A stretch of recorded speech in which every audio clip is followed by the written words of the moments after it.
तो स्टार्ट करते हैं आज की क्लास। और आज से हम एक न्यू लैंग्वेज शुरू करने जा रहे हैं सर, जिसका नाम है एंगुलर। तो एंगुलर क्या है, क्यों है, क्यों पढ़ना चाहिए, क्या जरूरत है इसकी, इसका यूज करके हम क्या बना सकते हैं, क्या नहीं बना सकते, ये तमाम टॉपिक्स आज की क्लास में कवर करेंगे। एंगुलर को कैसे यूज किया जाए, उसको इंस्टॉल कैसे करें, अपने पास चलाएं कैसे। तो आज की क्लास में हम इतने टॉपिक्स को कवर करेंगे। तो चलिए स्टार्ट करते हैं कि एंगुलर है क्या, व्हाट इज एंगुलर। तो मेरे पास एक वर्ड की फाइल भी मौजूद है और साथ में एक पीपीटी लेक्चर भी अवेलेबल है। तो जो भी जहां से भी हम मिक्स करके कंप्लीट कंटेंट बनाकर पढ़ेंगे सर। चलिए स्टार्ट करते हैं।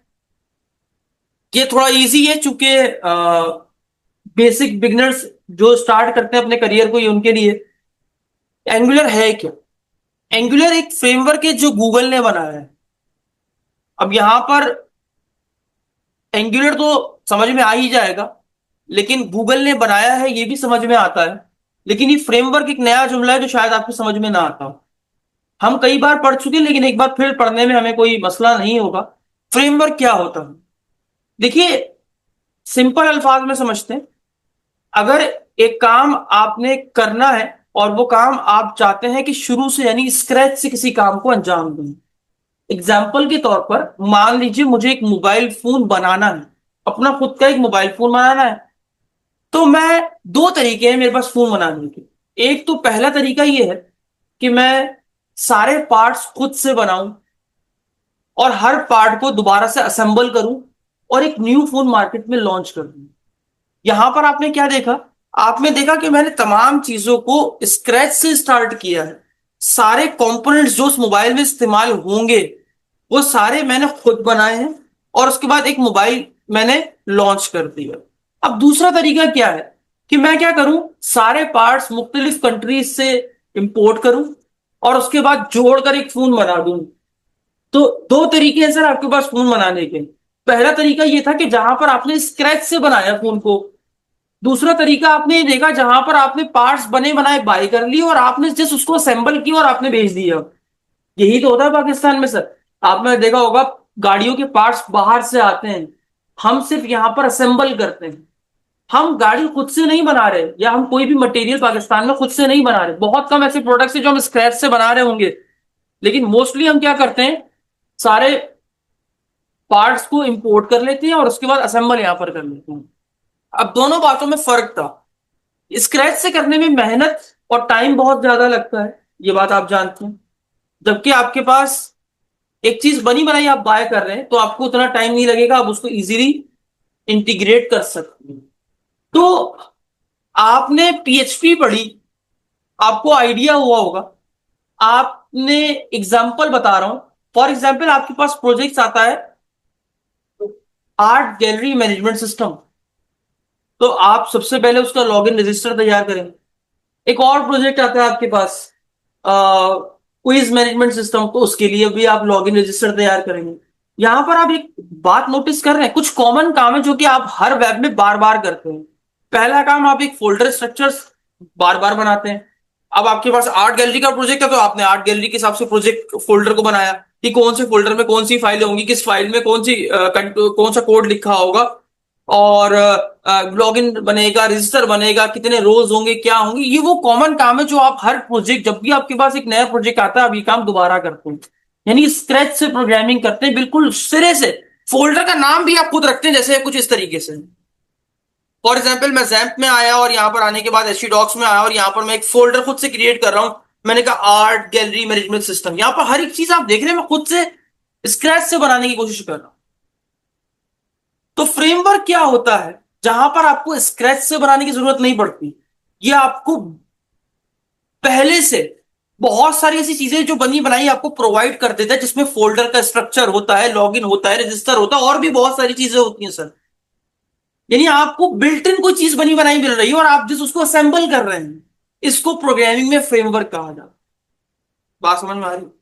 तो एंगुलर क्या है, एक फ्रेमवर्क है, यानी पहले से कुछ कोड लिखा हुआ रखा हुआ है, लेकिन उस सेट ऑफ कोड पहले से लिखा हुआ रखा है, लेकिन इसमें कुछ सेट ऑफ रूल्स भी हैं। ऐसा नहीं है आप इनके रूल्स की वायलेशन करेंगे। भाई जो भी फोल्डर स्ट्रक्चर दिया है, आप ऐसा तो नहीं कि अपनी मर्जी का फोल्डर उठाएंगे और उसमें उठा के फाइलों को डाल देंगे, ऐसा कुछ भी नहीं होने वाला। यानी आप उनके दिए हुए स्ट्रक्चर को फॉलो करते हुए मजीद अपने काम को उसमें इम्बेड कर रहे होंगे, इसी को आपके पास फ्रेमवर्क कहा जाता है। तो फ्रेमवर्क क्या होता है, बेसिकली सेट ऑफ कोड या सेट ऑफ रूल्स से मिलकर बना हुआ आपके पास फ्रेमवर्क कहलाता है, जहां पर आपको पहले से प्री रिटन कुछ कोड मिल जाता है, आप अपने काम को आगे से कंटिन्यू कर सकते हो। यानी वो काम जो आप रोजमर्रा में कर रहे होते हो वो आपको करने की जरूरत नहीं पड़ती, आप अपने काम को कंटिन्यू कर सकते हो आगे से। ये वही वाली एग्जांपल जैसे मैंने आपको बताया कि आपने कई पार्ट्स बाहर से इंपोर्ट कर लिए और डायरेक्टली आपने उसको असेंबल कर दिया, आप यहाँ पर पार्ट्स नहीं बना रहे। तो फ्रेमवर्क क्या कहता है कि यार मैं कुछ पहले से फोल्डर स्ट्रक्चर या प्री रिटन कोड आपको प्रोवाइड करूंगा, आपने जो काम करना है फर्दर वो आगे अपना कंटिन्यू कर सकते हो, इसको आपके पास फ्रेमवर्क है। तो एंगुलर क्या है, एंगुलर एक फ्रेमवर्क है जो गूगल ने बनाया, यानी इसकी जो कंपनी है जिसने इसको क्रिएट किया उसका नाम Google. Angular basically spa application बनाने के लिए यूज होता है, स्पा एप्लीकेशन। अब ये स्पा एप्लीकेशंस क्या होती हैं सब, मैं आपके सामने दो एप्लीकेशंस रखता हूं। देखिए प्रैक्टिकली दिखने में और बातें करने में ज्यादा फर्क होता है, मतलब जो ज्यादा प्रैक्टिकली आपको समझाया जाए वो आपको इजीली समझ में आएगा। अगर आप यहां पर एंगुलर लिखते हैं गूगल पे, क्योंकि गूगल एंगुलर की ऑफिशियल डॉक्यूमेंटेशन मौजूद है, अगर कभी आपको एंगुलर से पढ़ना हो, कुछ सीखना हो, तो सर मैं आपको कहीं और जाने का मशवरा नहीं दूंगा, मैं कहूंगा ऑफिशियल इसकी वेबसाइट का इस्तेमाल कीजिए। यहां पर कंप्लीट डॉक्स के अंदर पूरी पूरी डॉक्यूमेंटेशन आपको बनी बनाई मिल जाती है, जहां से आप सब कुछ सीख सकते हैं।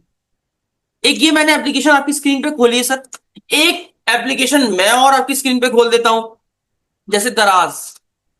हमने यहां पर दो एप्लीकेशंस खोली हैं सर, दोनों ही वेब एप्लीकेशंस आपकी स्क्रीन पे दिखाई दे रही हैं। दोनों में फर्क दिखाऊंगा। यहां पर देखिए ये थोड़ी ओल्ड आपके पास वेब एप्लीकेशन है, जो कि आप ऑलरेडी यूज करते हुए आ रहे हैं काफी टाइम से। तो अगर ये ओपन हो जाए तो मैं आपको दिखाऊं, मैं डिफरेंस बेसिकली समझाऊंगा। यहां पर देखिए फॉर एग्जाम्पल मुझे लॉग इन करना है, ठीक है, ये खत्म हो जाए लोडर तो मैं आगे बढ़ू। इसमें असल में काफी बड़ी वेब है तो लोड होने में टाइम लगता है इसको। देखिए लोड हो गई है। अगर मैं लॉगिन पे क्लिक करता हूं, अभी फिलहाल ऐसा कुछ नहीं हुआ, या मैं हेल्प एंड सपोर्ट पे क्लिक कर रहा हूं, हेल्प सेंटर पे आ रहा हूं, ये देखिए, यानी अगर मुझे किसी पेज पे जाना हो तो मेरी वेबसाइट बार बार खुद को रीलोड करती है। यहां पर आप देख रहे हैं, इससे रीलोड होने में क्या हो रहा है, जब जब वो रीलोड होती है क्योंकि उसकी डेटा फैच होता है तो उसको आने में टाइम लगता है, प्रोसेस में टाइम ज्यादा लग रहा होता है। अब फॉर एग्जाम्पल मुझे वापस से होम पेज पे जाना है तो ये दोबारा रीलोड करेगा। अब उस होम पेज का कंटेंट दोबारा से रीलोड होगा, डेटा दोबारा से फेच होगा, तो यानी आपका पेज आने में टाइम लगता है। यहां पर देख रहे हैं आपके पास एक ऐसी एप्लीकेशन जिसमें आप किसी और पेज पे जब नेविगेट करते हैं तो आपकी एप्लीकेशन एक पेज से दूसरे पेज पे जाने के लिए लोड करती है, या पेज को लोड करके अपने डेटा को फेच करती है। अब यही मैं आपके सामने एंगुलर की एप्लीकेशन खोल रहा हूं सर। यहां पर नोटिस कीजिएगा मैं डॉक्स में जाने की कोशिश करता हूं, मैं क्लिक करता हूं, क्या ये एप्लीकेशन लोड हो रही है? देखिए मैं ट्यूटोरियल्स पे आ रहा हूं, क्या ये एप्लीकेशन लोड हो रही है? आप देखिए इसको गौर से नोटिस कीजिएगा।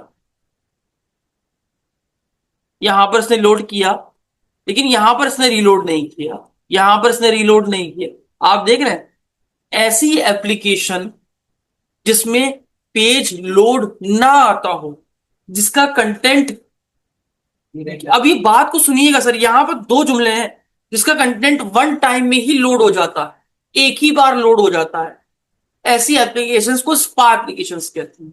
लेकिन वन टाइम लोड हो जाने का मकसद दोबारा समझिएगा, कुछ चीजें कॉमन होती हैं। अगर आप देखो हर पेज में जब मैं जा रहा हूं तो यहां पर ये चीज कॉमन है, इसके लास्ट में फुटर आ रहा होगा, ये कॉमन है। कुछ चीजें कॉमन है, ये बार बार रीलोड नहीं हो रही है। देखिए स्पाई एप्लीकेशंस वो एप्लीकेशंस होती हैं जिनमें मोस्ट ऑफ द चीजें आपकी सेम रहती हैं और कंटेंट डायनेमिकली चेंज हो रहा हो, ऐसी एप्लीकेशन को स्पाई एप्लीकेशन कहते हैं। ऐसी एप्लीकेशन जिसका सिर्फ कंटेंट चेंज हो रहा हो और आपकी एप्लीकेशन लोड ना हो रही हो, ऐसी एप्लीकेशन को स्पा यानी सिंगल पेज एप्लीकेशन कहते हैं। React is also a single page application, react भी सिंगल पेज एप्लीकेशन बनाती है सर, ठीक है। तो आई होप ये छोटी सी बात थी आपको समझ में आएगी कि स्पा क्या होता है। ऐसी एप्लीकेशन जो पेज को रीलोड नहीं करती, जिसका कंटेंट वन टाइम लोड होता है और इसमें सिर्फ आपका कंटेंट डायनेमिकली चेंज हो रहा होता है, बाकी पूरी एप्लीकेशन स्टिल ऐसे ही रहती है। ऐसी एप्लीकेशन को कौन सी एप्लीकेशन बोलते हैं? स्पा एप्लीकेशन बोलते हैं। अगर आप कभी यूट्यूब खोलिए सर, यूट्यूब भी लोड नहीं होती। आप यूट्यूब खोलिए, कभी चेक कीजिएगा, आपका यूट्यूब लोड नहीं करेगा। वो भी एक सिंगल पेज एप्लीकेशन के तौर पर बनाई गई है। इसका मतलब है एक ही एचटीएमएल पेज लोड होता है और कंटेंट चेंज होता रहता है बिना पेज को रीलोड किए। ऐसी एप्लीकेशन को हम कौन सी एप्लीकेशन बोलते हैं? स्पा एप्लीकेशन कहते हैं। अब यहां पर थोड़ी सी बातें मुश्किल होती जा रही हैं। एंगुलर टाइप स्क्रिप्ट लैंग्वेज पे बेस्ड है। मतलब, यानी इसका मतलब यह है कि एंगुलर के पीछे जो लैंग्वेज काम कर रही है, जिसमें आप कोड लिखेंगे, वो जावा स्क्रिप्ट नहीं है, वो एक टाइप स्क्रिप्ट है। अब ये टाइप स्क्रिप्ट क्या है? TypeScript basically equals to JavaScript plus extra features. यानी जावा स्क्रिप्ट में फर्दर एक्स्ट्रा फीचर्स को एड ऑन कर देना, ये आपके पास टाइप स्क्रिप्ट। अब ऐसे क्या फीचर्स को एड ऑन कर दिए कि यार आप टाइप स्क्रिप्ट बन गई आपके पास? आइए समझते हैं टाइप स्क्रिप्ट क्या है। जावा स्क्रिप्ट का upgraded version. Typically type script basically Java script plus extra features है। मतलब अगर तुम्हें जावा स्क्रिप्ट आती है तो तुम 80% टाइप स्क्रिप्ट ऑलरेडी जानते हो। यानी अगर आपने जावा स्क्रिप्ट में वेरिएबल्स क्या होते हैं, लूप्स क्या होते हैं, फंक्शंस क्या होते हैं, ऑब्जेक्ट्स क्या होते हैं, एरेस क्या होते हैं, अगर तुमने ये पढ़ रखा है तो ऑलरेडी इसका मतलब ये है कि तुम्हें टाइप स्क्रिप्ट पे काफी ग्रिप हो जाएगी। बाकी जो नए फीचर्स आए हैं वो एक्स्ट्रा प्रोटेक्शन और पावर देते हैं। आइए देखते हैं क्यों बनाया गया। जावास्क्रिप्ट में कुछ प्रॉब्लम्स हैं। अच्छा, क्या प्रॉब्लम्स हैं यार? अच्छा, क्या प्रॉब्लम्स हैं? वेरिएबल डिक्लेयर करते हो और गलत डेटा डाल देते हो, एरर रन टाइम पे आता है। मतलब इसका मतलब क्या है? देखिए, यहां पर समझाता हूं मैं आपको नोटपैड पे। आपको पता है जावास्क्रिप्ट में हम तीन कीवर्ड का इस्तेमाल करके वेरिएबल बना सकते हैं, वार, लेट और कॉन्स्ट।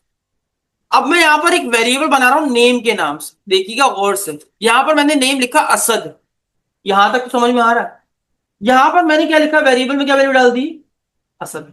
जावा स्क्रिप्ट रन टाइम पे चेक करती है कि इस वेरिएबल में किस टाइप का डेटा स्टोर किया गया। बात समझ में आ रही है?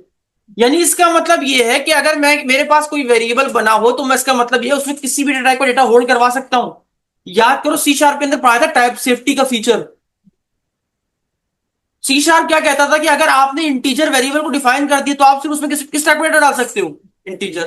अगर आपने स्ट्रिंग बना दी तो आप उसमें किस टाइप का डेटा डाल सकते हो?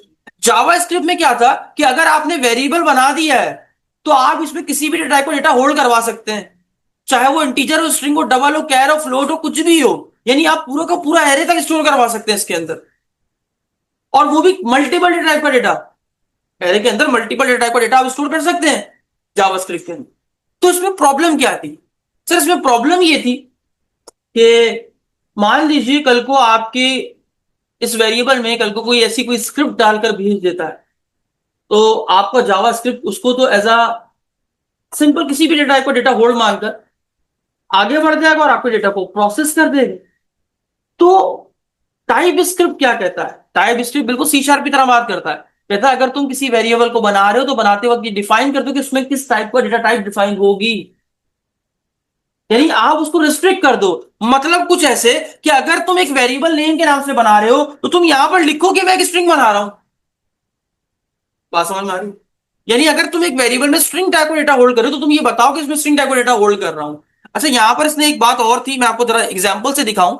एग्जांपल मेरे पास में लिखी नहीं है, मैं फिर भी खैर दिखाऊंगा आपको, प्रैक्टिकली दिखाता हूं। अच्छा, कभी आपने टाइप स्क्रिप्ट सीखनी हो ना, या आपने काम करना हो, तो आप अपने पीसी में भी टाइप स्क्रिप्ट को इंस्टॉल कर सकते हो, लेकिन इतनी ज्यादा जरूरत नहीं है। तो आप यहां पर आके लिखो टाइप स्क्रिप्ट प्लेग्राउंड। तो यहां पर आपको ऑनलाइन इन्वायरमेंट मिल जाता है जहां पर आप टाइप स्क्रिप्ट को इजीली यहीं पर ही प्रैक्टिस कर सकते हो। अपनी प्रैक्टिस के तौर पे बता रहा हूं सर मैं आपको। एग्जाम्पल के तौर पर मान लो ये एक वेरिएबल बना रहा हूं नेम के नाम से, या हाँ नेम के नाम से बना रहा हूं, या हाँ नेम के नाम से। अभी इस वेरिएबल में मैंने किस टाइप का डेटा डिफाइन किया सर? स्ट्रिंग टाइप को। ये एरर दे रहा है, क्या कह रहा है? अच्छा, वो कह रहा है पहले से नेम नाम का डिक्लेयर किया हुआ कुछ और बना लो, एज के नाम से बना देते हैं। यहां पर देखिए क्या कोई एरर आया? नहीं आया, आना भी नहीं चाहिए ऐसे ही। लेकिन अब ये देखो, अगर मैं एज में इंटीजर डाल दूं तो अब एरर आ गया। ये देखो, टाइप नंबर है, देखा आपने? Type number is not assignable to type string. TypeScript में जब ये टाइप स्क्रिप्ट का कोड लिख रहे हैं आप, टाइप स्क्रिप्ट की जो एक्सटेंशन होती है वो डॉट टीएस होती है, जावा स्क्रिप्ट की जो एक्सटेंशन होती है वो डॉट जेएस होती है। यहां पर देखिए, जब मैंने टाइप स्क्रिप्ट में वेरिएबल को डिफाइन किया, तो यहां पर जब वो वेरिएबल बना, तो वेरिएबल को बनाते वक्त यानी कंपाइल टाइम पे, रन टाइम की बात नहीं कर रहा हूं, लिखते साथ ही कंपाइल टाइम पे उसने वेरिएबल को चेक कर लिया कि उसमें किस टाइप का डेटा होल्ड कर रहा है, नम स्ट्रिंग। तो जब मैंने स्ट्रिंग में नंबर डालने की कोशिश की तो वहां पर उसने एरर थ्रो कर दिया। लेकिन एक चीज और दिखाऊं, यही चीज अगर मैं यहाँ हाँ जावा स्क्रिप्ट में कर दूं, जावा स्क्रिप्ट में अलग से फाइल बनाने की जरूरत नहीं, आप कंसोल खोल लो, let name equals to Asad, कोई एरर नहीं है। अब नेम में क्या डाल देता हूं, 12, ये लो।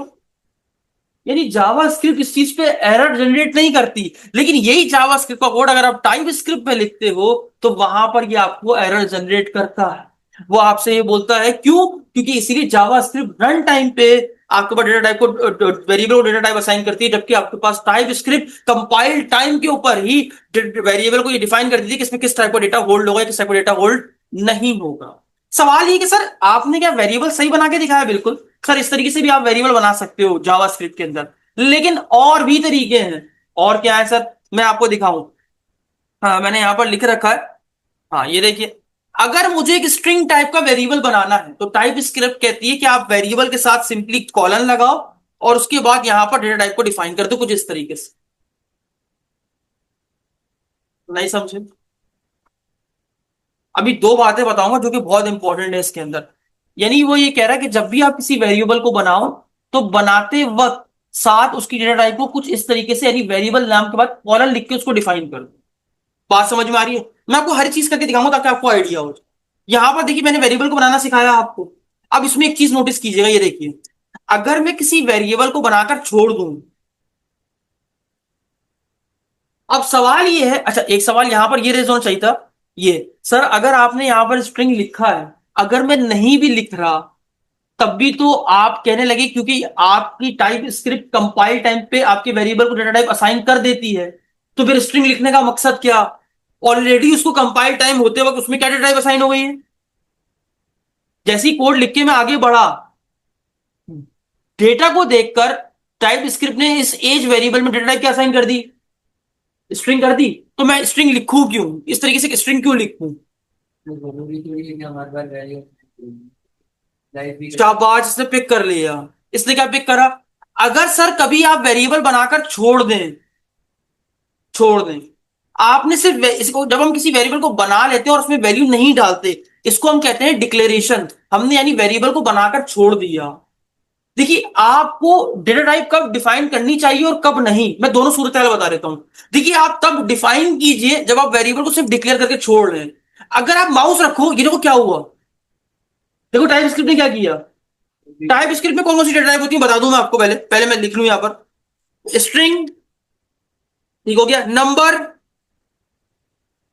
ठीक है, एनी, एनी का मतलब होता है यानी किसी भी डेटा टाइप का डेटा स्टोर किया जा सकता है उस वक्त, इस वक्त जब आप किसी वेरिएबल को एनी डेटा टाइप असाइन कर देते हो तो कंपाइल टाइम चेकिंग बंद हो जाती है। नहीं समझे? मतलब जब आपने किसी को एनी असाइन कर दिया तो अब वो कंपाइल टाइम पे चेक नहीं करेगा कि इसमें क्या डेटा स्टोर है क्या डेटा स्टोर नहीं है। बात समझ में आ गई? हाँ, नहीं वो चेक ही नहीं करेगा, कंपाइलेशन बंद हो गई ना सर। यानी अब उसको चेक करने की जरूरत ही नहीं है कि इसमें किस टाइप का डेटा होल्ड कर रहा है, किस टाइप का डेटा होल्ड नहीं कर रहा। या हाँ, बिल्कुल ऐसे ही, क्योंकि एनी के अंदर आप किसी भी टाइप का डेटा होल्ड करवा सकते हो। यहां तक समझ में आ रहा है सर? कोई इशू किसी को यहां पर तो पूछे जी, किसी को कोई इशू? तो हमें ये पता चला कि हमें कब डेटा टाइप डिफाइन करनी चाहिए और कब। वैसे तो आपको वैसे लाजमी करनी ही चाहिए हर वेरिएबल को बनाते वक्त, लेकिन फिर भी अगर आप नहीं भी करते हो तो आप उन वेरिएबल्स के साथ तो लाजमी डेटा टाइप डिफाइन करो जिसको आप सिर्फ डिक्लेयर करके छोड़ रहे हो। ठीक है, मैं कभी, आप कभी भी नहीं चाहोगे कि आपके पास क्या हो जाए, हाँ, कि आपका वेरिएबल क्या हो जाए, रिस्ट्रिक्ट हो जाए, इसमें किसी भी डेटा टाइप का डेटा आ सकता। अब यहां पर एनी के नंबर हो गया, स्ट्रिंग हो गया, एनी हो गया, और एक होती है अननोन। अच्छा, ये भी इसमें डाटा टाइप है।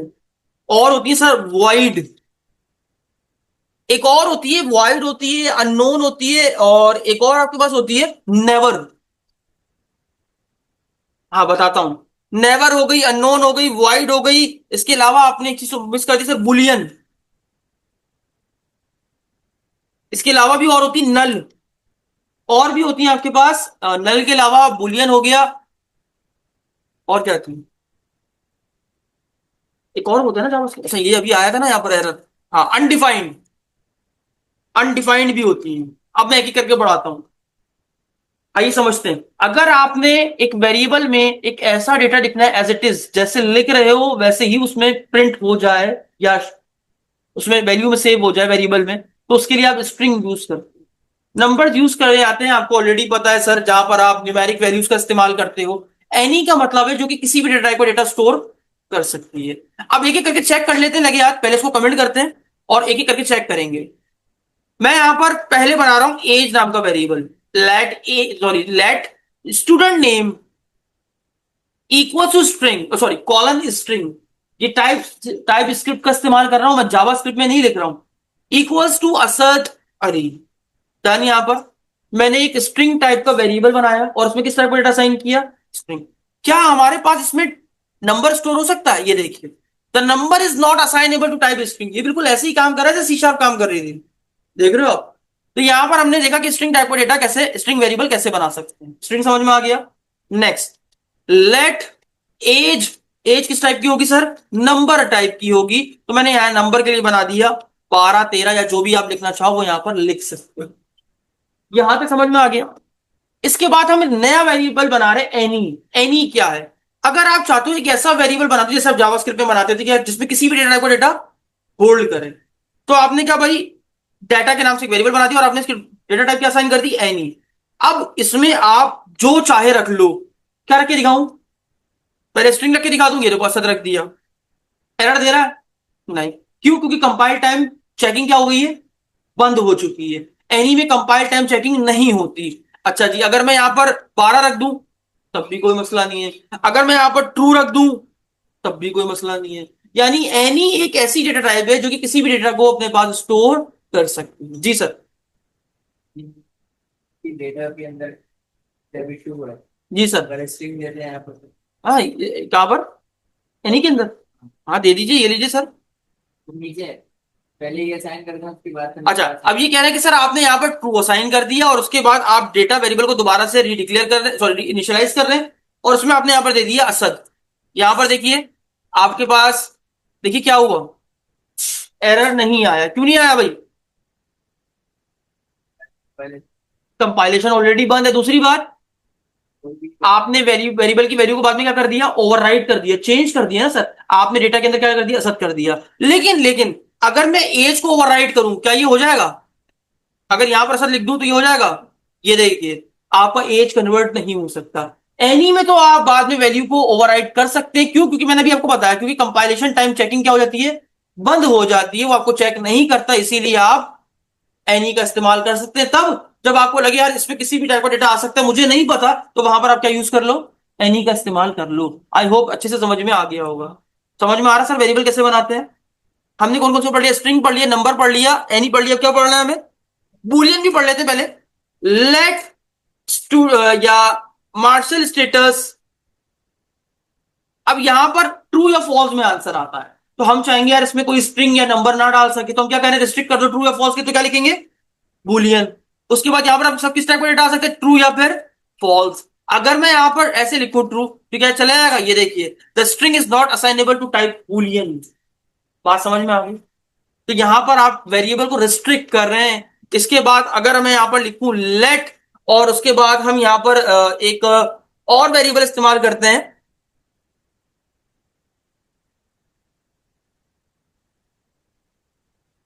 अच्छा जी, यहां पर देखते हैं सर, मेरे पास फॉर एग्जांपल एक वेरिएबल मैं बना लेता हूं STU डेटा के नाम से, और इसकी डेटा टाइप में रख देता हूं अननोन।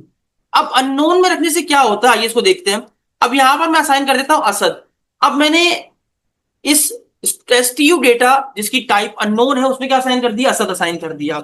लेकिन अगर मैं एसटीयू डेटा में दोबारा हूं और यहां पर मैं साइन कर दूं 12, तो यहां पर देखिए ये भी बिल्कुल ऐसे ही काम करता है जैसे आपके पास एनी काम कर रहा होता। बात समझ में आ रही है? ये बिल्कुल वैसे ही काम करता है जैसे आपके पास एनी काम कर रहा होता है। तो इसमें भी आप किसी भी टाइप के डेटा को स्टोर कर सकते हैं। बिल्कुल आप देखिए उसने वैल्यू को चेंज कर दिया। पहले आपके पास एक स्ट्रिंग था, उसके बाद आपने नंबर को यहां पर डाल दिया है। ठीक है, ठीक है, आगे बढ़े। गुड। अब उसके बाद आपके पास आता है सर वाइड। वाइड ऑलरेडी आप जानते हैं, वाइड का मतलब क्या होता है? वाइड का मतलब क्या होता है? यानी कुछ भी रिटर्न नहीं करेगा। याद होगा अगर आपको, तो वाइड हम कहां इस्तेमाल करते थे जावास्क्रिप्ट में? फंक्शन को बनाते वक्त। भूल गए क्या? जावास्क्रिप्ट में फंक्शन बनाते थे, भूल गए? नहीं, मैं बता देता हूं, कोई बात नहीं। जावास्क्रिप्ट में फंक्शन कैसे बनता था? बड़ा आसान है, देखो। फंक्शन बना दो, फंक्शन आ गया, हाँ। फंक्शन बना दो प्रिंट नेम के नाम से, जो कि मेरा नाम प्रिंट करेगा। और कंसोल डॉट लॉग या डॉक्यूमेंट डॉट राइट, क्या प्रिंट कर देना? असद को प्रिंट कर देना। ये फंक्शन को बनाने का तरीका था। हाँ या ना? सिंपल है ना सर। फंक्शन बना दो किसके नाम से? प्रिंट नेम के नाम से। यानी जब भी अब मैं प्रिंट फंक्शन को कॉल करूंगा तो ये क्या करेगा? सर आपका नाम प्रिंट करके दिखा देगा। यानी ऐसा फंक्शन जिसमें मैं चाहता हूं उसकी कोई रिटर्न टाइप नहीं होती, यानी कुछ भी रिटर्न नहीं करेगा। ये फंक्शन कुछ रिटर्न कर रहा है? नहीं, ये फंक्शन तो जस्ट प्रिंट कर रहा है ना सर। हाँ है ना? अच्छा, अगर रिटर्न बनाना तो मैं कैसे करते थे सर? ऐसे मैं बता देता हूँ। फंक्शन बनाना है, ये क्या रिटर्न करेगा? तुम्हारा नाम रिटर्न करेगा। तो मैं क्या करता था? रिटर्न कर दो, रिटर्न क्या कर दो? रिटर्न कर दो क्या? असद अली को। डन। अब ये फंक्शन क्या करेगा? ये फंक्शन मुझे नेम रिटर्न करेगा असद अली का। तो अगर मैं इसको कॉल करूं, प्रिंट नेम, इसका नाम है प्रिंट नेम वन। अगर मैं प्रिंट नेम वन को कॉल करूं तो क्या मेरा आउटपुट स्क्रीन पे प्रिंट होगा? हाँ, प्रिंट होगा। कैसे होगा मुझे बताओ? क्या कहीं भी प्रिंट स्टेटमेंट मौजूद है? नहीं ना। कॉल तो बिल्कुल होगा और नाम भी असद अली को मिल जाएगा, लेकिन प्रिंट नहीं हो सकता। क्यों? क्योंकि प्रिंट स्टेटमेंट तो मौजूद ही नहीं है। और ये फंक्शन क्या करता है? रिटर्न करता है। ये फंक्शन रिटर्न नहीं करता। तो यहां पर हम क्या कर रहे हैं? एक ऐसा फंक्शन जो कि रिटर्न नहीं करता, वो यहां पर कैसे बनता है? Sir same copy as it is paste कर दो। ये स्पेलिंग गलत है क्या? हाँ, कर दिया आपने। आप एक ऐसा फंक्शन, स्पेलिंग गलत है क्या? ठीक है, यहां पर खैर चलता नहीं डॉक्यूमेंट राइट, फिर भी बता रहा हूं। यहां पर आपने क्या बनाया? एक ऐसा फंक्शन जो कि, क्या बना रहा हूं बताओ? या इसको कंसोल डॉट लॉग कर दो, ज्यादा अच्छा रहेगा। कंसोल में जाओ ताकि स्क्रीन में तुम्हें दिखे तो सही आउटपुट आ रहा है। ये फंक्शन बना दिया। ये फंक्शन क्या कुछ रिटर्न करता है? नहीं। तो मैं चाहता हूं एक ऐसा फंक्शन बनाओ जिसकी रिटर्न टाइप, यानी जो भी कुछ भी रिटर्न ना करे, उसके लिए हम क्या यूज करते हैं? वॉइड। Void returns nothing. यानी वॉइड एक ऐसी डेटा टाइप है जो कि कुछ भी रिटर्न नहीं करती। तो मैंने यहां पर क्या लिख दिया कि वॉइड है। बात समझ में आई सर? फंक्शन को इस तरह डेटा टाइप डिफाइन करते हैं। यानी एक ऐसा फंक्शन बनाया प्रिंट नेम के नाम से जो कि कुछ भी रिटर्न नहीं करेगा, क्योंकि यहां पर डेटा टाइप क्या मौजूद है? वॉइड। और ये फंक्शन, आइए इसको चलाकर देखते हैं सर चलता या नहीं चलता। ये देखिए, आपके लॉग में आपका आउटपुट दिख रहा। बात समझ में आ गई? डन। अच्छा जी। अब अननोन हो गया, वॉइड। अब आते हैं नेवर। नेवर क्या करता है?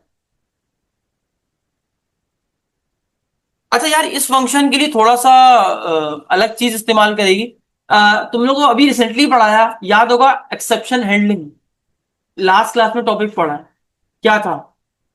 अगर हमें प्रोग्रामिंग में अपने एरर्स को हैंडल करना है तो उसके लिए हम किस चीज का इस्तेमाल करते हैं? एक्सेप्शन हैंडलिंग का। अगर हमें किसी एरर को थ्रो करना है तो हम थ्रो का कीवर्ड यूज करते थे, याद आ रहा होगा तुम लोग को। तो बिल्कुल ऐसे ही यहां पर आप नेवर का इस्तेमाल तब करते हैं जब आपने किसी एरर को थ्रो करना हो। करके दिखाता हूं एक एग्जांपल से, तुम्हें थोड़ा सा आइडिया हो जाएगा। फॉर एग्जांपल मैं एक फंक्शन बना रहा हूं जो कि एरर के नाम से, किसके नाम से सर? एरर के नाम से। ये फंक्शन किस टाइप को बना रहा हूं मैं?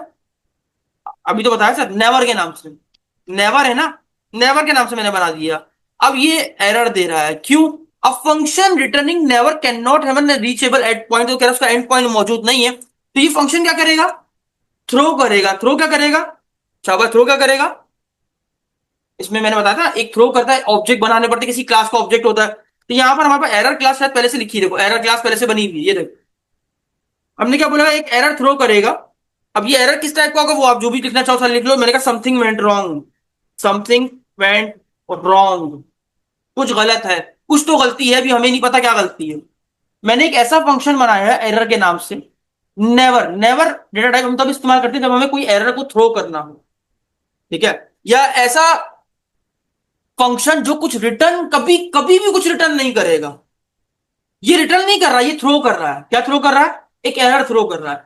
एक ऐसा फंक्शन जब आप चाहते हो जो कभी भी मुझे कुछ भी रिटर्न ना करे, उसके लिए आप नेवर का डेटा टाइप यूज कर सकते हैं। तो यहां पर मैंने एक फंक्शन बनाया एरर के नाम से, और यहां पर मैंने एरर एक ऑब्जेक्ट पहले से बना रखा है, और ऑब्जेक्ट आप कैसे बनाते हैं इसका, न्यू के कीवर्ड से। तो मैंने क्या बोला, थ्रो कर देना क्या, एक एरर, और उस एरर में क्या मैसेज पास कर दिया, समथिंग वेंट रॉन्ग। अब मैं इसको जब भी कॉल करूंगा ना सर, ये देखिए मैं जैसी कॉल मारूंगा, इसको चलाऊंगा, रन करूंगा, यहां देखिए समथिंग वेंट रॉन्ग, आप यहां पर देख सकते हैं।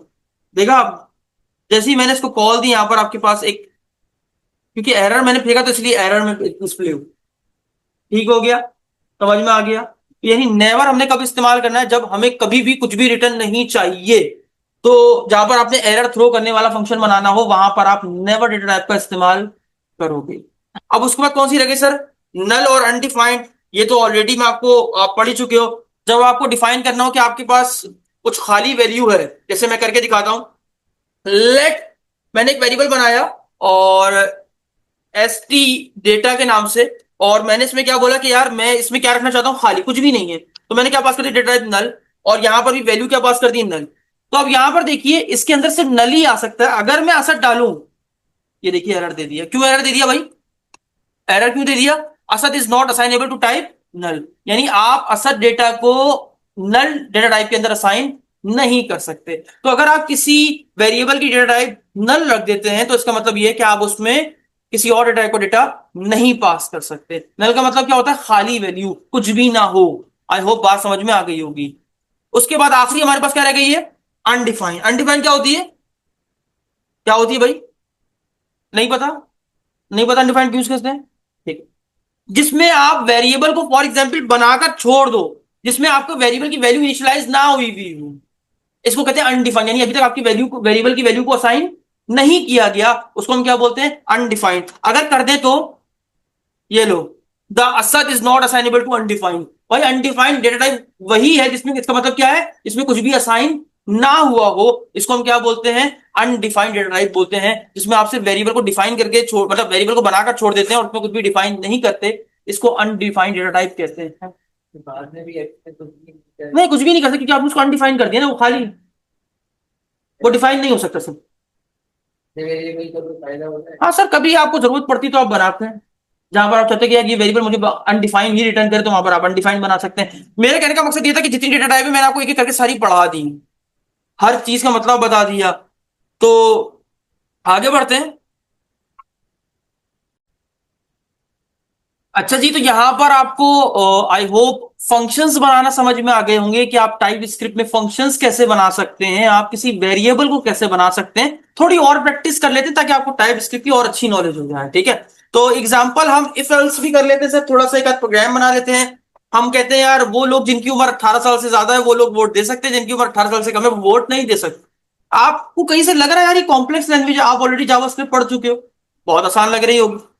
फॉर एग्जाम्पल मैंने कहा लेट एज, एक वेरिएबल बना रहा हूं। अब एज किस टाइप की होगी, नंबर। तो आपकी डेटा टाइप क्या रखोगे, नंबर। आपने रखा भाई नंबर डेटा टाइप, इसको असाइन कर दो, मैंने कर दी सर। मेरे ख्याल से ये वेरिएबल पहले से बना हुआ है, हाँ देखा बना हुआ है। तो मैं इसको चेंज कर देता हूँ एज। अच्छा बच्चे कह रहे हो सर एज तो यहाँ भी लिखा हुआ है, बिल्कुल लिखा हुआ है यहाँ पर, लेकिन इस एज का मतलब यहाँ पर अलग है और यहाँ पर अलग है सर। और यहाँ पर मैंने एज असाइन कर दी फॉर एग्जाम्पल 12, ठीक है। अब मैं सिंपल प्रोग्राम लिख रहा हूं जैसे जावास्क्रिप्ट में लिखते हो। अगर आपकी age greater than equals to 18 है, जैसे आप सिंपल लिखते हैं वैसे लिखना है। कंसोल डॉट लॉग, कंसोल भैया लॉग में दिखा देना, क्या दिखा दूं, कंसोल डॉट लॉग, लॉग में आप दिखा देना, क्या दिखा देना भाई, यू आर एलिजिबल, क्या यू आर एलिजिबल, 18 साल से ज्यादा है ना, अगर एज 18 साल से ज्यादा है तो क्या दिखा देना, यू आर एलिजिबल। और अगर एज 18 साल से कम है एल्स, तो आप क्या दिखा देना, you are not eligible. Simple सा प्रोग्राम लिखा है, कहीं कोई ऐसी कॉम्प्लेक्स चीज नहीं लिख दी टाइप स्क्रिप्ट के अंदर कि आपको समझ में नहीं आ रही हो, पता नहीं सर ने क्या लिख दिया, ऐसा कुछ भी नहीं है। और रन किया प्रोग्राम को, यू आर नॉट एलिजिबल का मैसेज आ गया, बिकॉज क्योंकि आपकी एज 12 है। अगर मैं यहां पर 18 लिख देता हूं तो 18 18 के बराबर है, यानी आपकी कंडीशन ट्रू है, तो आपका आंसर यू आर एलिजिबल आएगा। इतना तो जानते होगे, इफ तभी चलता है जब कंडीशन क्या हो, ट्रू हो। रन किया दोस्तों, यू आर एलिजिबल। अब एक आध लूप भी बनाकर आपको दिखा दूं कि लूप कैसे बनाते हैं भाई इसमें। फॉर एग्जाम्पल मैंने अपने नाम को 10 टाइम्स प्रिंट करना है, बड़ा आसान है सर। फॉर का लूप लिखा, लेट एक वेरिएबल बना दिया, एक वेरिएबल बना दो आई के नाम से। अब आई किस टाइप का डेटा होल्ड करेगा, ऐसी बात न्यूमेरिक, तो नंबर टाइप का डेटा होल्ड करेगा। स्टार्टिंग वैल्यू उसकी होगी 1, आई 1 से चलना शुरू करे, आई कहां पर जाए, लेस देन इक्वल टू 10 तक, आई प्लस प्लस। उसके बाद बॉडी खोली, कंसोल डॉट राइट लाइन लिखा, और इसमें क्या बोल दिया, क्या प्रिंट कर देना, Asad. Same console dot log लिखा, और उसके बाद मैंने इसको रन कर दिया। आउटपुट आपकी स्क्रीन पे आपको डिस्प्ले होगा। अगर आपको टाइप स्क्रिप्ट की प्रैक्टिस करनी है, प्लेग्राउंड बहुत अच्छा है, यहाँ से डॉक्यूमेंटेशन खोलिए, ये डॉक्यूमेंटेशन यहाँ से खोल सकते हैं, टाइप स्क्रिप्ट की पूरी डॉक्यूमेंटेशन यहाँ से आपको मिल जाएगी। और ये सब मैं पढ़ा चुका हूँ आपको, जेनेरिक्स वगैरह ऑलरेडी आपके इसके कॉन्सेप्ट क्लियर है। अगर आपने सी शार्प पढ़ी है तो आपको यहाँ पर भी प्रॉब्लम नहीं आने वाली। डन। तो और क्या करके दिखाऊं, हाँ एरे बना के दिखा दूं एक आध के एरे में प्रॉब्लम ना आए। फॉर एग्जाम्पल हम एक फ्रूट्स का एरे बना रहे हैं, तो लेट, अच्छा अब प्रॉब्लम क्या है सर, इसमें जिस टाइप का आप एरे बनाएंगे आप उसमें उसी टाइप की वैल्यू स्टोर कर सकते हैं, किसी और डेटा टाइप की वैल्यू होल्ड कर नहीं सकते। तो लेट फ्रूट एरे, और फ्रूट एरे मैंने लिखा। अब किस टाइप का बना रहे हैं सर आप एक एरे, किस टाइप का डेटा होल्ड करेंगे इसके अंदर, स्ट्रिंग। तो यहां पर आपने बोला स्ट्रिंग क्या बना रहे हैं, स्ट्रिंग टाइप को क्या बना रहे हैं आप, एरे। तो आपने यहाँ पर एरे के ब्रैकेट डिफाइन कर, इक्वल्स टू, आपने इसमें डेटा होल्ड किया। मैंने कहा आपके पास है एप्पल, और आपके पास है ऑरेंज। और अच्छा, इसमें ऐसा नहीं कि आपने लिखा ट्रू फॉल्स, ये सब नहीं स्टोर होगा, क्योंकि इसमें सिर्फ स्ट्रिंग डेटा ही होल्ड कर सकता है। इसके बाद आपने बोल दिया पीच, that's it, simple. For each का लूप चला लीजिए, फॉर ईच। उसके बाद फॉर ईच का लूप ऐसे चलता है ना, फॉर ईच, गलत लिखा क्या मैंने सिंटेक्स, हाँ ऐसे नहीं चलाते हैं, फॉर इसका लूप ऐसे चलाते हैं ना, फॉर इसका लूप फॉर की तरीके से ही चलाते हैं। यहां पर आप वेरिएबल का नाम लिखते, जो भी आपने वेरिएबल का नाम लिखना है, लेट माय फ्रूट, ये आपने वेरिएबल का नाम लिखा। आपके सारे फ्रूट किसमें से आ रहे हैं, ऑफ, किसमें से आ रहे हैं सर आपके फ्रूट्स, फ्रूट्स एरे में से। मैंने क्या बोला, जो कुछ फ्रूट एरे में है वो किसमें डाल दो, माय फ्रूट के अंदर। कॉन्सोल डॉट लॉग किया, कॉन्सोल में जाओ, लॉक कर दो। क्या लॉक कर दो, जो कुछ माई फ्रूट्स में सारा डेटा पड़ा हुआ है वो मुझे प्रिंट करके दिखा दो। तो यहां पर देखिए दोस्तों, एप्पल, ऑरेंज और पीच, आपका डेटा प्रिंट हो चुका। कोई मुश्किल इसमें सिर्फ एक क्या है कि आप वेरिएबल को बनाते वक्त क्या करें, डेटा टाइप के साथ डिफाइन कर, बस और क्या। आई होप समझ में आ गया होगा। यहां पर एक डॉक्यूमेंटेशन मेरी देख लीजिए, यहां पर ये क्या बना हुआ है, एक फंक्शन बना हुआ है किसके नाम से, एड नंबर्स के नाम से। ये दो पैरामीटर है, num1 एंड num2, और यहां पर देखिए डेटा टाइप डिफाइन की गई है। ये तो पैरामीटर्स के साथ की गई है, साथ में आपने फंक्शन की डेटा टाइप भी लिखी है। फंक्शन किस टाइप का है, नंबर, यानी ये फंक्शन रिटर्न किस टाइप का करेगा, नंबर टाइप का। तो num1 num2 से प्लस होंगे, जो भी आंसर आएगा वो किस में आगे सेव हो जाएगा, ऐड नंबर पे। और ऐड नंबर किस टाइप का आपको आउटपुट देगा, एक नंबर टाइप। सिंपल है सर, समझ में आया, इजी है। अभी फिर पूछ रहा हूं, अगर किसी को टाइप स्क्रिप्ट को लेके कोई सवाल है तो पूछ लीजिए, टाइप स्क्रिप्ट को लेकर किसी को कोई सवाल है तो पूछ लीजिए। असद, कहीं पर भी इसमें कोई प्रॉब्लम आ रही है तो बेटा पूछो। जी बेटा, इधर तीन, फजील, फजल, फजील क्या नाम था, साजिद, जी सर, फजल साहब, अब्दुल्ला, जी बेटा, कुछ पूछना है, जी सर, आगे सर, जी सर मुझे कंफ्यूज लग रहा है बेटा कहीं पर, बताओ, आप पूछो, कहाँ मुश्किल आ रही है। ये ये आप लेते हैं जावास्क्रिप्ट तकरीबन में 80% सर जावा स्क्रिप्ट अगर आपको आती तो आप समझ लो 80% आप टाइप स्क्रिप्ट में कमांड रखते हो। और उसमें जो फीचर्स नए हैं, हाँ, तो मकसद के जावास्क्रिप्ट अगर इससे बिल्कुल ना पढ़ी हो तो उसके लिए तो सर ये कॉम्प्लेक्स है, बिल्कुल कॉम्प्लेक्स है, तो जावा स्क्रिप्ट आनी चाहिए इसको पढ़ने से पहले। और देखिए, अगर आपने नहीं भी पढ़ी, मैं एग्जांपल कहता हूं, आपने सी शार्प तो पढ़ी है, क्या आपने वहां पर वेरिएबल का कॉन्सेप्ट नहीं पढ़ा? क्या वहां पर आपने लूप का कॉन्सेप्ट नहीं पढ़ा? क्या वहां पर आपने फंक्शंस नहीं पढ़े?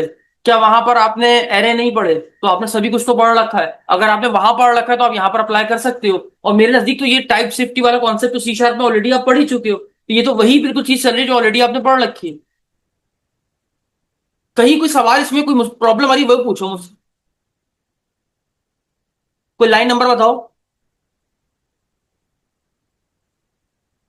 ये तो सिंपल वेरिएबल्स डिफाइन है यहां तक तो। इसके बाद दो फंक्शंस बना के दिखाया मैंने आपको, वॉइड और नेवर से।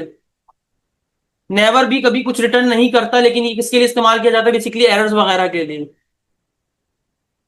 ठीक है। यहां पर मैंने आपको डेटा टाइप डिफाइन करी सारी। ये आपके पास एक सिंपल मैंने इफ एल्स का प्रोग्राम बनाकर दिखाया है। यहां पर मैंने आपको लूप चला के दिखाया है। एरे बनाना हो तो किस तरह बना सकते हैं। आपको हर एक चीज का बेसिक बेसिक कॉन्सेप्ट मैंने आपको दिया अभी। पूछो सब, क्या समझ में नहीं आ रहा?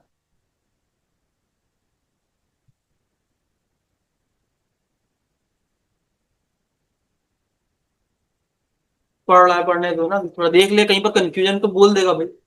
अच्छी बात है, अगर आपके प्रॉब्लम्स आ रही हैं तो आनी भी चाहिए। तो प्रॉब्लम के सोल्यूशन हम ही निकालेंगे, कोई और थोड़ी निकाल के देगा आपको। जी। इशू है कोई? जी सर। हाँ देखिए देखिए।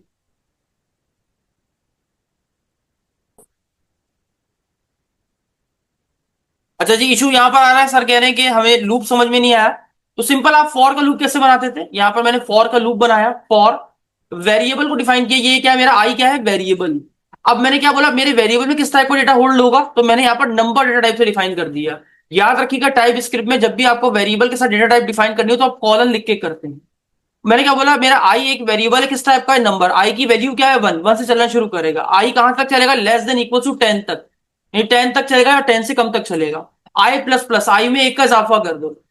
उसके बाद मैंने क्या बोला, इसकी बॉडी में आया, मैंने कहा अब क्या कर देना, जब जैसे ये लूप ट्रू हो तो क्या कर देना, असद को प्रिंट कर दूं। बस सिंपली ये कोड लिखा है। नहीं आया समझ में? ठीक है, मैं इसको 3 तक चला देता हूं सर, ताकि मैं आपको थोड़ा डायग्रामेटिकली समझा दूं। देखिए सर, यहां पर मैंने आय एक वेरिएबल को डिफाइन किया। अभी मैंने ऊपर बताया, जब भी आप किसी वेरिएबल को डिफाइन करते हो तो टाइप स्क्रिप्ट में आप उसकी डेटा टाइप भी लिखते हो। तो यहां पर मैंने क्या लिखा, आई में किस टाइप का डेटा स्टोर होगा? नंबर टाइप का। अब मैंने यहां पर क्या बोला, आई एक वेरिएबल है और आई की वैल्यू क्या है, स्टार्टिंग वैल्यू क्या है? वन। यानी आई वेरिएबल में अभी क्या पड़ा हुआ है? वन पड़ा हुआ है। फिर मैंने क्या बोला, आई कहां तक चलो? 3 तक चलो, या 3 से कम चलो, या 3 के बराबर चलो। उसके बाद आई प्लस प्लस। अब लूप में मैंने क्या पास कर दिया कि असद को प्रिंट कर देना। अभी चलता कैसे, अगर तुम्हें ये कंफ्यूजन तो बता देता हूं। देखो, आई आई की वैल्यू अभी क्या है? यहां पर आई में क्या आ जाएगा? वन। वन 3 से छोटा है। कंडीशन क्या हो गई? जब लूप ट्रू होता तभी अंदर आता, अंदर आ गया। अंदर क्या करने को कहा गया था? प्रिंट। तो असद को प्रिंट कर दिया। असद एक बार प्रिंट हो गया, वापस ऊपर गया, यहां पर ढूंढा इंक्रीमेंट मौजूद है, कह रहा है हाँ। आई में पहले क्या पड़ा हुआ था? वन। वन में वन प्लस टू कितना हो गया? टू। आई की नई वैल्यू यहां पर क्या आ चुकी है? टू। तो टू यहां पर उठकर आया। टू 3 से छोटा है? छोटा है। अंदर फिर आ गया, असद को प्रिंट कर दो। असद फिर प्रिंट हो गया, वापस ऊपर गया, टू में वन प्लस हुआ कितना हो गया? 3। यहां पर क्या आ गया? 3।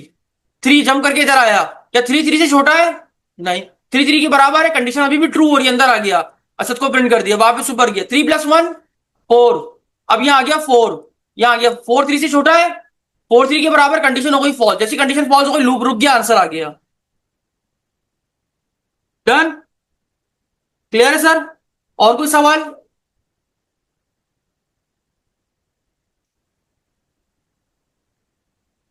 यहां पर आपने एक फ्रूट एरे के नाम से एक एरे बनाया, जो कि स्ट्रिंग टाइप का एरे है, यानी स्ट्रिंग टाइप का ही डेटा रखेगा।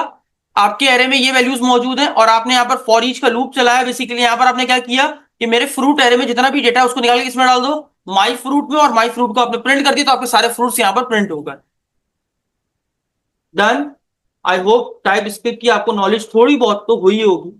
तो टाइप स्क्रिप्ट की जो एक्सटेंशन होती है वो क्या होती है? टीएस। Dot TS. जैसे जावास्क्रिप्ट की फाइल डॉट जेएस से सेव होती है, ऐसे ही टाइप स्क्रिप्ट की फाइल किससे सेव होती है? डॉट टीएस करके। आई होप, मैं उम्मीद करूंगा कि आप घर जाके इसकी डॉक्यूमेंटेशन खोलेंगे और थोड़े बहुत टॉपिक्स पढ़ेंगे, ताकि आपकी टाइप स्क्रिप्ट थोड़ी सी स्ट्रांग हो जाए। ठीक है।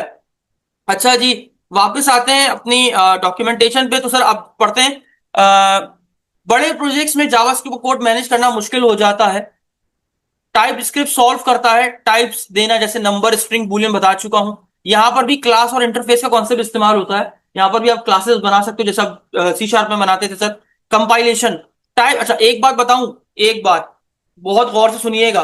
अगर मैं ये उठाऊं वेरिएबल, सेम कॉपी कर रहा हूं, यहां पर आता हूं, यहाँ लेट नेम इक्वल या लेट stु name colon string equals to Asad Ali, uncaught error देखा आपने सर? सॉरी एरर यहां पर, देखिए सर एरर आ रहा है, पता है क्यों? क्योंकि आपका ब्राउजर टाइप स्क्रिप्ट के कोड को हैंडल नहीं कर सकता। यानी इसका मतलब यह है कि टाइप स्क्रिप्ट का कोड ब्राउजर पे एग्जीक्यूट नहीं हो सकता। ब्राउजर पे सिर्फ कौन सा कोड एग्जीक्यूट हो सकता है? जावास्क्रिप्ट का कोड एग्जीक्यूट हो सकता है। तो प्रॉब्लम यह है कि सर फिर आपके टाइप स्क्रिप्ट कोड जावास्क्रिप्ट पे यानी आपके ब्राउजर पे चलेगा कैसे? सवाल तो यहाँ ये उठता है ना कि आपकी टाइप स्क्रिप्ट का कोड जो है हमें चलाना तो वेब एप्लीकेशन में ही है। तो जब ब्राउजर सपोर्टिव ही नहीं है, ब्राउजर उसको एग्जीक्यूट कर ही नहीं सकता, तो फिर चलेगा कैसे? ये एक अच्छा सवाल है। तो यहां पर आपके पास एक कंपाइलर मौजूद होता है। क्या मौजूद होता है? कंपाइलर। उस कंपाइलर का नाम पता है किसी को? चलो मैं बताता हूं। उस कंपाइलर का नाम है टीसीएस, टाइप स्क्रिप्ट कंपाइलर। ये टाइप स्क्रिप्ट कंपाइलर क्या करता है सर? ये आपके टाइप स्क्रिप्ट के कोड को जावास्क्रिप्ट में कन्वर्ट करता है, ताकि आपका ब्राउजर उसको इजीली अंडरस्टैंड करके एग्जीक्यूट करके आउटपुट आपकी स्क्रीन के ऊपर दिखा सके। यानी एट दी एंड आपको जो टाइप स्क्रिप्ट कोड है वो कन्वर्ट किसमें होता है? होता वो जावास्क्रिप्ट में ही कन्वर्ट है।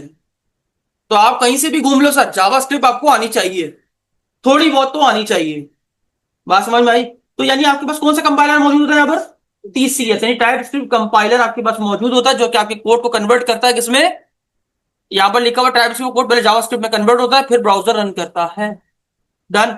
रियल लाइफ एग्जांपल, सोचो तुम एक स्कूल रजिस्टर बनाते हो। आई होप स्कूल रजिस्टर तो पता होगा सर, जिसमें बच्चों का डेटा होता है। जावास्क्रिप्ट में तुम एज के कॉलम में कोई भी चीज लिख सकते हो, जैसे 20 20 ट्रू या कुछ भी। टाइप स्क्रिप्ट में तुम टाइप डिफाइन कर दोगे, अगर age must be a number, अगर आपने नंबर लिख दिया तो उसमें से किस टाइप का डेटा स्टोर होगा? नंबर। अगर आपने स्ट्रिंग लिख दिया तो इसका मतलब यह है कि आपके पास कुछ इस तरीके से हम टाइप स्क्रिप्ट को अपनी लाइफ में इम्बेड कर सकते हैं, जो कि हमें एक टाइप सेफ्टी फीचर प्रोवाइड करती है। इससे फायदा ये होता है कि हमारे वेरिएबल में लोग अब किसी भी टाइप का डेटा होल्ड नहीं करवा सकते। डन। बहुत इजी सी डेफिनेशन थी, आई होप समझ में आ गया होगा, कोई इतना कॉम्प्लेक्स नहीं है जी अब्दुल्ला। कोई मुश्किल यहाँ पर? इजी समझ में आ रहा है सर? आगे बढ़े, ठीक है। Why we use not TypeScript, why we use Angular? Angular क्यों यूज करें? अब एंगुलर पे वापस आते हैं ना सर, टाइप स्क्रिप्ट बहुत हो गया। अच्छा टाइप जानीस का मतलब ये है कि एंगुलर में जो लैंग्वेज हमें यूज करनी है वो कौन सी है? Type script. तो क्या सर हमें एंगुलर के साथ एक वो कंपाइलर जो आप कह रहे थे टीसीएस डाउनलोड करना पड़ेगा? जी नहीं, वो बाय डिफॉल्ट साथ में आता है। तो आपको जरूरत नहीं पड़ेगी कि आप कहो भाई जाओ मेरे को टीसीएस को जावास्क्रिप्ट में कन्वर्ट करो, वो ऑटोमेटिक खुद ही कन्वर्ट करके दे रहा होगा। स्पीड फास्टेस्ट ऐप बनाती है। अभी आपने देखा सर, मैंने आपके सामने दो एप्स खोली, दराज भी खोली और एंगुलर भी खोली। दोनों में से आपको फर्क पता चल गया होगा सर, कौन ज्यादा फास्ट है कौन ज्यादा स्लो है। मैं ये नहीं कह रहा कि दराज की ऐप स्लो है, मैं ये नहीं कह रहा कि ये ज्यादा फास्ट है, फर्क आपके सामने, आपने खुद ही नोटिस कर लिया हो। कोड ऑर्गेनाइज यानी, अच्छा एंगुलर का एक फायदा क्या है देखिए, मैं एग्जांपल से बताऊंगा आपको। हाँ, यहां पर ये एग्जांपल से एंगुलर आपके दिमाग कैसे, एंगुलर का ऐप का दिमाग कैसे काम करता है सोचिएगा। मान लो तुम एक घर में रहते हो, ठीक है। अब उसमें जो एक फाइल होगी तुम्हारे एंगुलर के अंदर मेन डॉट टीएस, वो मान लो तुम्हारे घर का एंट्री पॉइंट होगी जहां से तुम घर के अंदर दाखिल हो सकते हो। बात समझ में आ गई? अब तुम्हारे घर के जो कमरे हैं, एंगुलर में उसको कंपोनेंट्स बोलते हैं। यानी इसका मतलब ये कि तुम वेबसाइट का सारा कोड एक जगह नहीं लिखोगे। तुमने हेडर का एक अलग कंपोनेंट बना दिया, फुटर का अलग बना दिया। अब इससे फायदा क्या हुआ? कंपोनेंट्स बन गए। अब तुम जितनी बार इस्तेमाल करना चाहोगे रीयूज कर सकते हो। यानी एक बार बना के अलग अलग चीजें रख दोगे, अब जितनी बार इस्तेमाल करना चाहो उसको इस्तेमाल कर सकते हो। तो मान लो कंपोनेंट्स, हर कंपोनेंट्स का अपना रूम जहां अलग डिजाइन होगा। हेडर का अपना डिजाइन होगा, फुटर का अपना डिजाइन होगा, साइड बार का अपना डिजाइन होगा, इनपुट कंट्रोल फील्ड का अलग डिजाइन होगा, सारी चीजों का अलग है। तो यानी रूम्स तुम्हारे पास क्या एक तरह के कंपोनेंट्स है। भाई तुम्हारे घर में बहुत सारे कंपोनेंट्स होते हैं नहीं होते हैं? तो वो कंपोनेंट्स मिलकर घर बनाते हैं ना। यानी क्या बनाते हैं? पूरी एप्लीकेशन बनाते हैं सब। अब तुम्हें, तुम्हारे पास पेजेस भी तो होंगे, होम, अबाउट, कॉन्टेक्ट, फीडबैक। तो मान लो वो तुम्हारा क्या है? तुम्हारे स्टेयर्स हैं भाई, कमरे तक जाने का रास्ता, तो यही उसको राउटिंग बोलते हैं। बात समझ में आई?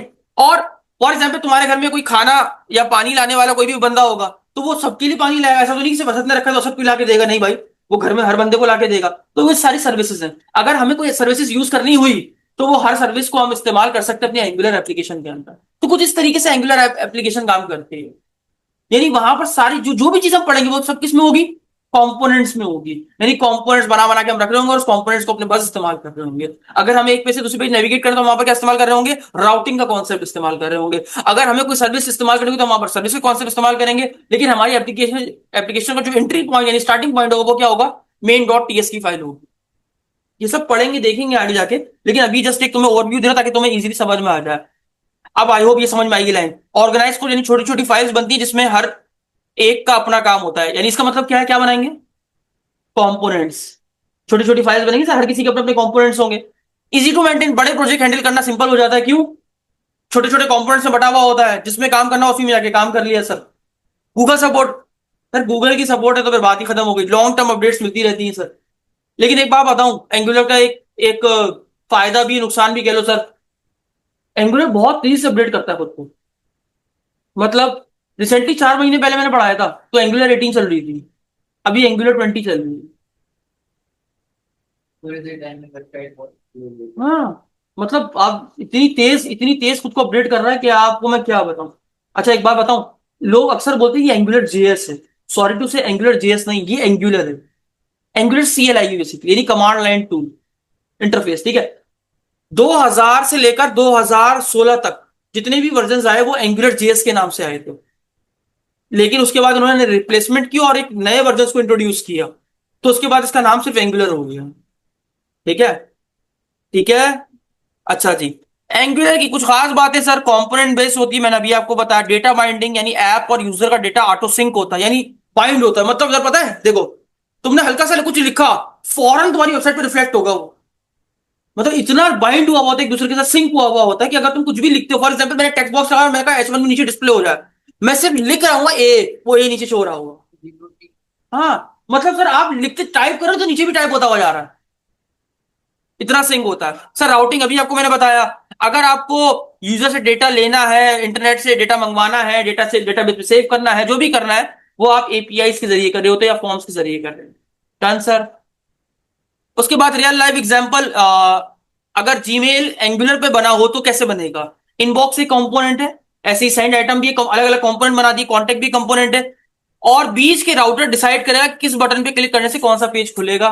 ये आप एंगुलर को अपने माइंड में इस तरीके से कुछ रख सकते हो। तो यानी राउटिंग डिसाइड कर रही है कि कौन सा कंपोनेंट किस बटन के क्लिक पे खोलना।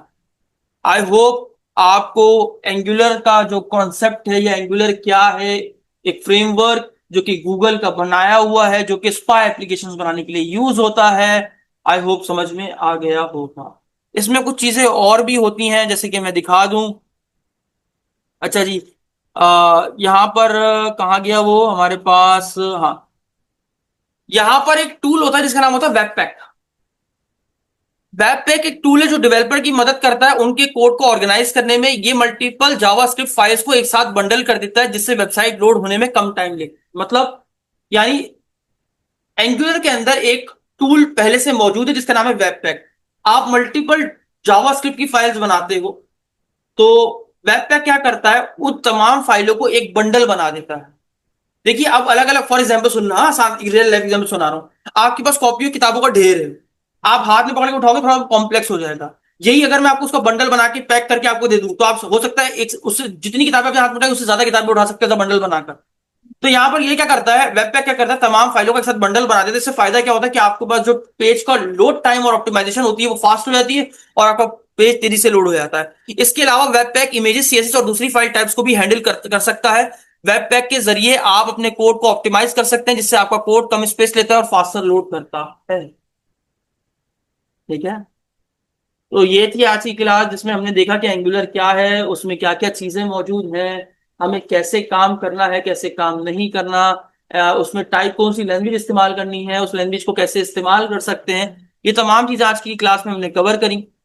तो मिलते हैं नेक्स्ट क्लास में, अगले टॉपिक में हम देखेंगे कि एंगुलर को इंस्टॉल कैसे कर सकते हैं, एंगुलर का फोल्डर स्ट्रक्चर क्या है और उसमें कैसे काम करना है। तो मिलते हैं नेक्स्ट क्लास में, तब तक के लिए इजाजत दीजिए। अल्लाह हाफ़िज़।